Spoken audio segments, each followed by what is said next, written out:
Aujourd'hui, nous vous ferons découvrir la production caprine, plus précisément la fabrication de fromage au lait de chèvre cru. On peut être surpris, étant dans le lait cru, le lait de chèvre n'est pas chauffé, n'est pas réfrigéré. Comme j'ai dit, la façon, le procédé de fabriquer fait que ce lait-là, on ne dégage pas les deux acides marquantes du lait de chèvre que les gens cherchent des fois à pas apprécier. Donc, je peux parvenir à faire manger un rocher à un bon mangeur de fromage au lait de vache qui dit qu'il n'aime pas le lait de chèvre. Généralement, le rocher va finir par plaire.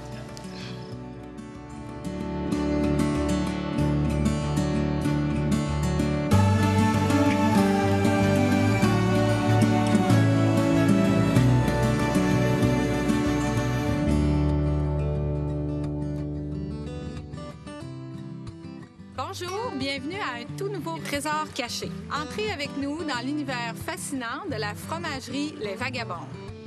Mon nom est Catherine Lapointe, je suis propriétaire de la fromagerie Les Vagabondes. La fromagerie Les Vagabondes, c'est du fromage de chèvre au lait cru. Il y a longtemps, dans le fond, j'ai fait un grand voyage. J'étais partie en Israël, en Égypte, en Grèce. J'ai rencontré une Française qui était un petit peu désemparée sur sa première journée de voyage. Il lui manquait de l'argent. Donc, je lui ai prêté gracieusement parce que je travaillais dans un hôtel en Grèce et il ne savait pas que je parlais français. On s'est accommodé. Je lui ai prêté 400 $ cette journée-là. Puis, en guise de reconnaissance, elle a dit « Qu'est-ce que tu veux venir faire en France? » Fait que je lui ai dit « C'est simple, je vais apprendre à faire du fromage de chèvre. » Elle dit « Ça tombe bien, je suis photographe, je viens de terminer un livre sur les fromages. » Elle dit « Je t'accueille chez moi, je vais te trouver ta fromagerie. » Fait que j'ai été hébergée pendant 3 mois sur une fromagerie en France, en Ardèche. D'ailleurs, je peux saluer, c'est la famille Boulon-Ardèche. Le fromage, je suis une personne qui grouille pas mal, qui est nerveuse, puis tout. J'ai hâte que ça finisse, mais le fromage, ça vient m'apaiser. Je fais la traite des chèvres, je pars, j'entends juste... Je me sens un petit peu comme une sorcière. Je brasse ma solution magique à tous les matins, blanche, qui finit par prendre des formes différentes. Pour mon petit bébé, c'était le fromage Le Rocher, parce qu'ici, on est localisé dans la section du Rocher, le Rocher Noir. Le Rocher, c'est un fromage type Gouda. C'est une croûte brossée à la bière, une bière de sarrasin.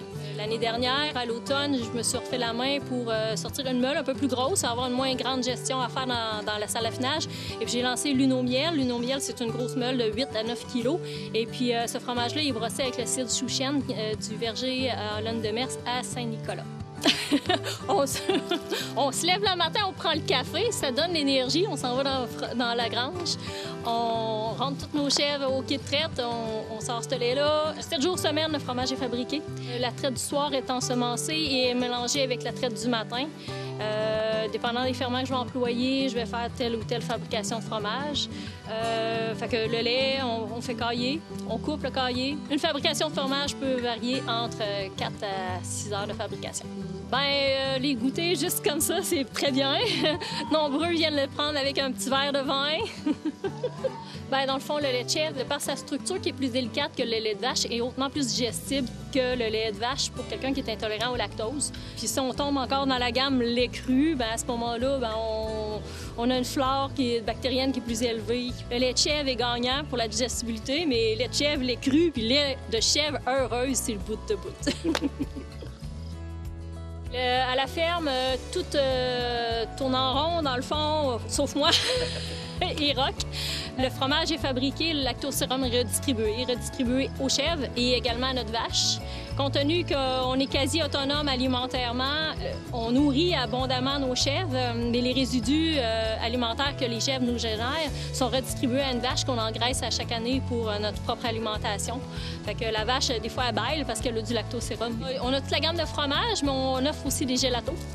Évidemment, comme étant dans le lait cru, les gélatos sont faits à base de lait en poudre de chèvre, mais la force de ces gélatos-là, c'est qu'ils sont sucrés uniquement avec du miel et au sirop d'érable. La totalité des parfums sont composés ici. Donc, s'il y a des fruits, c'est le broyage des fruits qui est incorporé dedans, fait qu'on peut avoir de la fibre à l'occasion.